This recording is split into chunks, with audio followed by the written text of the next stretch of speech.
Hi, it's Rachel, and welcome to Humor in Heels. Today is the quintessential Minnesota day. I'm at the cabin, the sun just came out, and the heat is pumping. So, to have like the perfect quintessential Minnesota day, like the perfect day for me, you need three things. You need the towel to lay out on, the sunscreen, and the books. These books.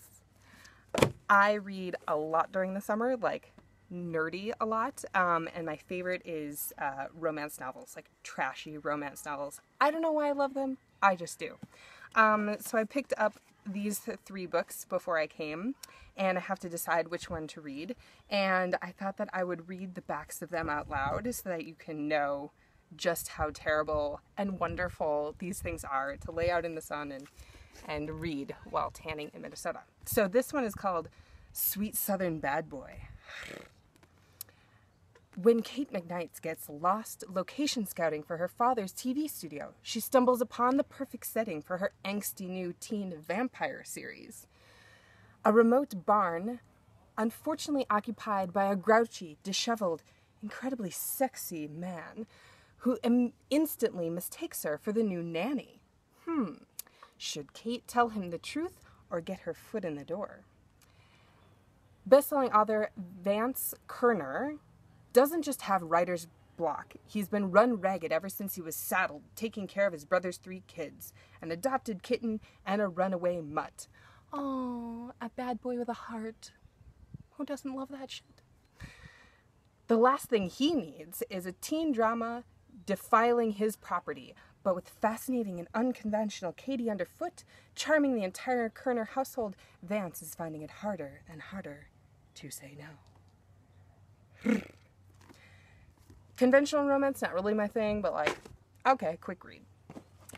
This one is like from the library's like grab and go section, like take it, we're not even gonna make you check it out, but like bring it back if you can. So like, I'm assuming this is old or terrible or something, and it's called Eden.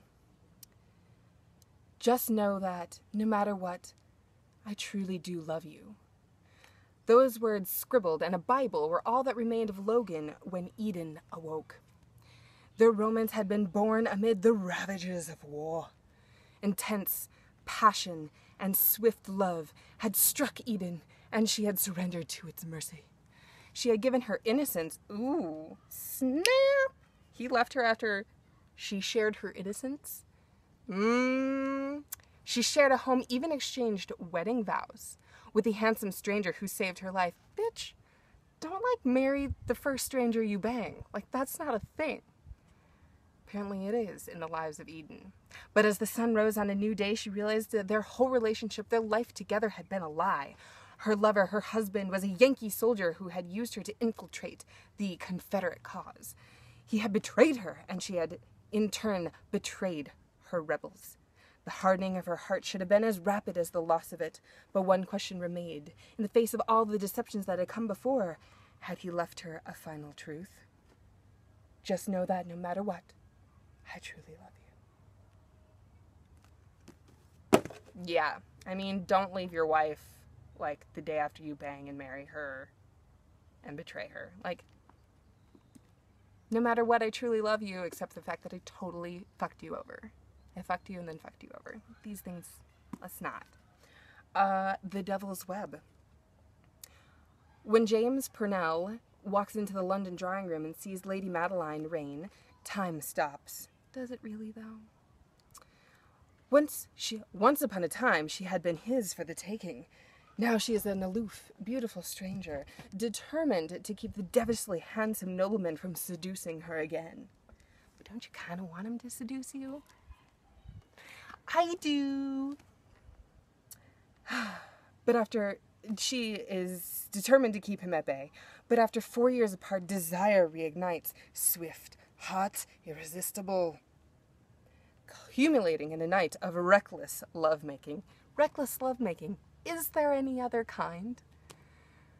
Suddenly, Madeline is faced with an unbearable choice: marry with no hope of love, or risk certain ruin.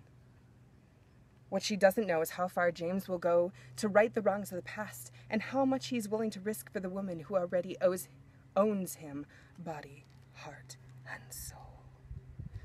Okay, so we have Sweet Southern Bad Boy, Eden, or Devil's Web. I'm going to go with Devil's Web because reckless lovemaking, like, that sounds like something I should totally read while laying out in the sun and enjoying my life. I mean, would you not?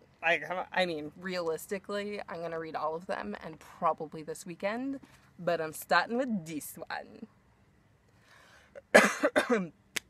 So that's my story about nothing. I'll see you next time on Humor and Heels. Ciao for now.